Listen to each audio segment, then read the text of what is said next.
नमस्कार दोस्तों, आपका स्वागत है हमारे चैनल पर। आइए आज हम लोग मैथ का प्रैक्टिस सेट नंबर 37 करने जा रहे हैं। जैसा कि आप जानते हैं कि लेखपाल की वैकेंसी आ चुकी है, तो ये प्रैक्टिस सेट आपके लिए बहुत ही ज़्यादा ज़रूरी हो गया है। तो आइए पहला ही क्वेश्चन स्टार्ट करते हैं। दिया कि 70 और 100 के बीच में कितनी अभाज्य संख्या हैं। अब 70 और 100 के बीच में आपको अभाज्य संख्या का मतलब ऐसी संख्या जो केवल एक से कटे और खुद से कटे। एक से और खुद से कटने वाली संख्या क्या होती है भाई? अभाज्य संख्या होती है। तो अब 70 और 100 के बीच में, तो 70 के बाद पहली संख्या 71 होगी जो अभाज्य होगी, फिर अगली होगी 73, 73 के बाद आप देखिए 74, 75, 76, 77, 78, 73 के बाद 74 नहीं होगा, फिर 75 नहीं होगा, फिर 76 नहीं होगा, फिर 77 नहीं होगा, फिर 78 भी नहीं होगा। 78 तो नहीं होगा क्योंकि सम संख्या है। फिर 79 होगा, फिर 80 नहीं हो गया, 81 नहीं हो गया, 82 नहीं, फिर 83 होगा, फिर आपका 84, 85, 86 नहीं होगा, 87 होगा, फिर आपका 89 होगा, फिर आपका 97 होगा। तो 1 2 3 4 5 6 7, इसका मतलब 70 और 100 के बीच में 7 संख्याएं हैं जो अभाज्य हैं। तो ऑप्शन ए बिल्कुल करेक्ट आंसर होगा। आइए दोस्तों अगला क्वेश्चन करते हैं। क्वेश्चन नंबर 2 दिया है कि प्रथम 20 प्राकृतिक संख्याओं का योगफल, मतलब 1 + 2 + 3 + 4। तो हम डॉट डॉट डॉट यन, तो हम लोग जान जाते हैं कि जो प्रथम यन प्राकृतिक संख्याओं का योग होता है उसका फार्मूला होता है n × n + 1/2। प्रथम यन प्राकृतिक संख्या, BC नहीं, कितना भी दिया रहेगा हम लोग इस फार्मूले से निकाल सकते हैं। तो n × n + 1/2, तो यहाँ पे n की वैल्यू दिया है 20 और n + 1 का मतलब 20 + 1 करेंगे 21 और बटा 2, तो ये 10 कट जाएगा 10 बार में, 21 में 10 का गुणा करेंगे, आंसर कितना आ जाएगा दोस्तों? 210। तो इसका ऑप्शन ए बिल्कुल करेक्ट होगा। तो इसका आंसर हो जाएगा 210। आइए अगला क्वेश्चन देखते हैं। क्वेश्चन नंबर 3 देखिए क्या दिया है। कह रहा है कि 1 से 30 तक की सभी सम संख्याओं का योगफल। तो आप इस फार्मूले को याद कर लीजिए कि प्रथम यन सम संख्याओं का योग, प्रथम यन सम संख्याओं का योग का फार्मूला जो होता है, प्रथम यन सम संख्याओं का योग का फार्मूला होता है n × n + 1। तो यहाँ n की वैल्यू 30 दिया है, तो 30 और n + 1 का मतलब 31, गुणा कर देंगे 0, 3 × 1 3, 3 × 3 = 9। तो आंसर कितना आ गया? 930। तो ऑप्शन बी बिल्कुल करेक्ट आंसर होगा। तो इसका आंसर हो गया 930। 1 से लेकर 30 तक के सभी सम संख्याओं का योग का फार्मूला ये है। आइए दोस्तों अगला क्वेश्चन देखते हैं। Question number 4। क्वेश्चन नंबर 4 देखिए, नंबर सिस्टम का क्वेश्चन दिया है डिविजिबिलिटी रूल से। बोला कि किसी संख्या को अगर 6 से भाग दिया जाए तो रिमाइंडर 3 बचता है। तो मान लीजिए संख्या हमारी n है, इसको 6 से भाग देने पर शेषफल कितना बच रहा है? 3 बच रहा है। तो बोला कि उसी संख्या के वर्ग को, मतलब n² को अगर 6 से भाग दिया जाए तो रिमाइंडर क्या बचेगा? तो आप इसको याद कर लीजिए कि अगर प्रथम भाजक यहाँ पर क्या है? 6 है। अगर दूसरे भाजक से विभाजित हो रहा है, तो अगर बोलेगा प्रथम संख्या के वर्ग को भाग देना है, तो जो पहला शेष बचेगा मतलब 3, इसी का वर्ग कर देंगे, 3 × 3 = 9, और इसी में दूसरे भाजक से भाग दे देंगे। तो 9 में 6 से भाग देंगे, एक बार जाएगा, रिमाइंडर कितना बचेगा?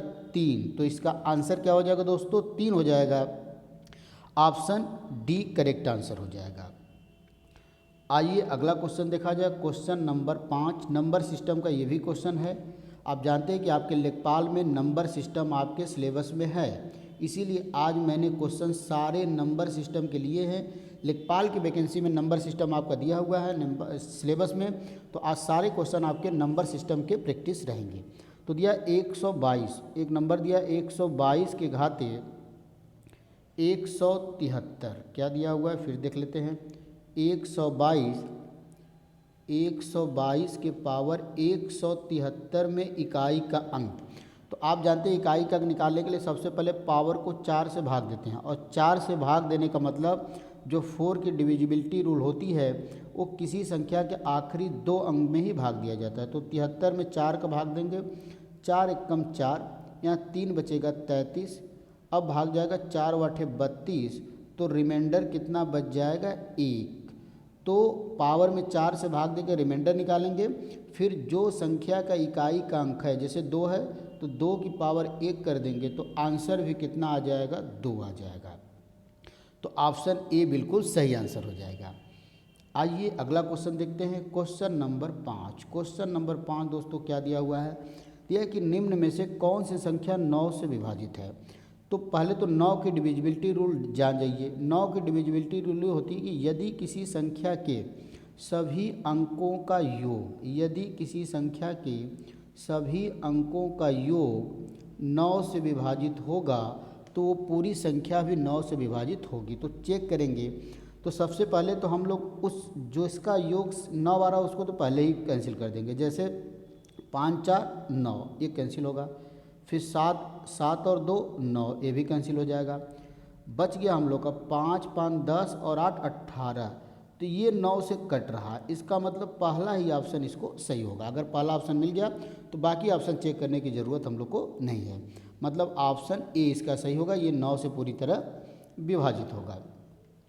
आइए अगला क्वेश्चन देखते हैं, क्वेश्चन नंबर 7 दिया हुआ है, ये भी नंबर सिस्टम का क्वेश्चन हम लोग सब करें। दिया है कि निम्न में से कौन सी संख्या अपरिमेय संख्या है।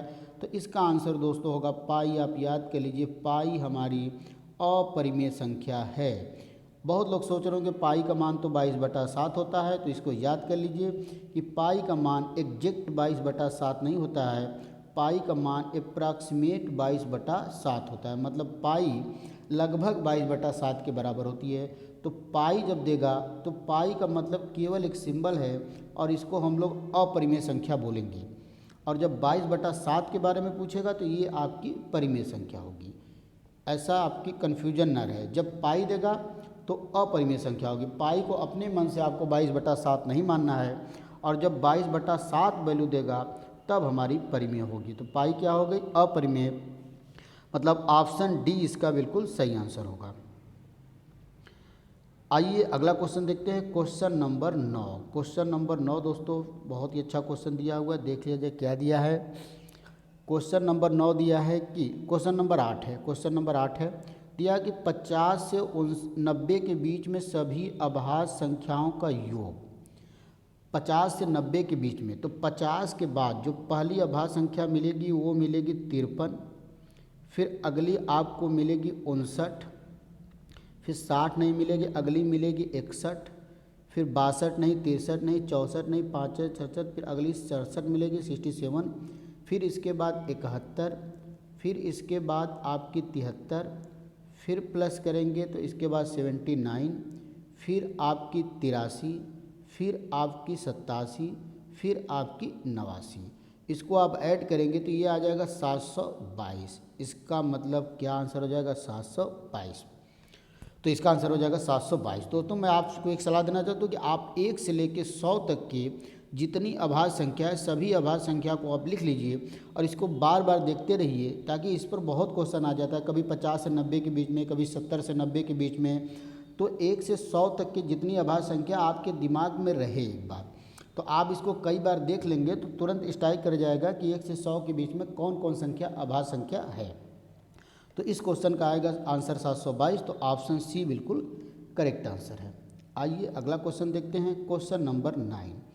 ये दिया हुआ है, एक नंबर दिया है 5 5 5 5 5, कितनी बार लिखा है, 1 2 3 4 5 6 बार। बोला कि ये किससे विभाजित होगा। तो आप इस बात की याद कर लिए, जब किसी भी अंक को 6 बार रिपीट करके कोई नंबर बनाई जाए तो 7 से विभाजित जरूर होता है। तो इसका ऑप्शन हो जाएगा ए, बिल्कुल करेक्ट आंसर होगा, ए इसका करेक्ट आंसर हो जाएगा। आइए अगला क्वेश्चन देखते हैं, क्वेश्चन नंबर 10 और आखिरी क्वेश्चन हम लोग का है। आइए दोस्तों क्वेश्चन नंबर 10 देखा जाए क्या क्वेश्चन दिया हुआ है। दिया कि एक संख्या 75,070 दिया हुआ है कि निकटतम वो कौन सी संख्या है जो 65 से विभाजित होगा। बोला कि इसके नज़दीक वह संख्या आपको बतानी है जो 65 से कट रहा है। तो सबसे पहले तो इस संख्या में हम लोग 65 से भाग दिया जाए और देखा जाए कि रिमाइंडर कितना बच रहा है। तो सबसे पहले 65 से भाग देंगे तो एक बार भाग जाएगा तो यहाँ पर 65 आ जाएगा, 1 0 फिर 0 आ जाएगा, फिर एक बार भाग जाएगा 65, फिर यहाँ बचेगा 5 और यहाँ बचेगा 3 और यहाँ बचेगा 60। अब कितनी बार भाग जाएगा, 6 5 30, 5 बार जाएगा, 5 5 25 और 5 6 30 और 2 32, तो यहाँ बचेगा 3 और 2 यहाँ बचेगा 0। अब 4 बार भाग जाएगा तो यहाँ बचेगा 4 5 20, 4 6 24 और 2 26, तो रिमाइंडर बचेगा 60। रिमाइंडर कितना बचेगा 60।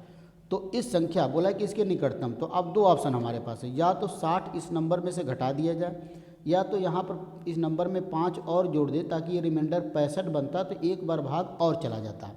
तो 60 घटाना है या 5 जोड़ना है, तो पूछा है कि इसके निकटतम संख्या कौन सी मिलेगी। तो आप देख रहे हैं कि 5 जोड़ने पर ही निकटतम संख्या मिलेगी, क्योंकि 5 ज़्यादा होगा और यहाँ पर आप 60 घटाएंगे तो 60 का डिफरेंस आ जाएगा और यहाँ 5 का डिफरेंस आ जाएगा। इसका मतलब इसमें 5 जोड़ना सही रहेगा। तो आंसर जो आएगा, आंसर आपका डी बिल्कुल सही आंसर हो जाएगा। 5 इसमें जोड़ देंगे, 75,070 में 5 जोड़ देंगे तो 75,075 ऑप्शन होगा। तो इसका मतलब ऑप्शन डी बिल्कुल करेक्ट आंसर। तो दोस्तों ये हम लोग का 10 क्वेश्चन का प्रैक्टिस सेट रहा। पूरी लेखपाल की जो लेखपाल की वैकेंसी आई उसी को ध्यान में रखकर पूरा मैं प्रैक्टिस सेट अब कराने वाला हूँ। तो बिल्कुल आप मैथ में 25 में 25 क्वेश्चन का टारगेट बना के चलिए। तो प्रैक्टिस करते रहिए, फिर अगला क्वेश्चन लेके आएंगे। तब तक के लिए नमस्कार, धन्यवाद।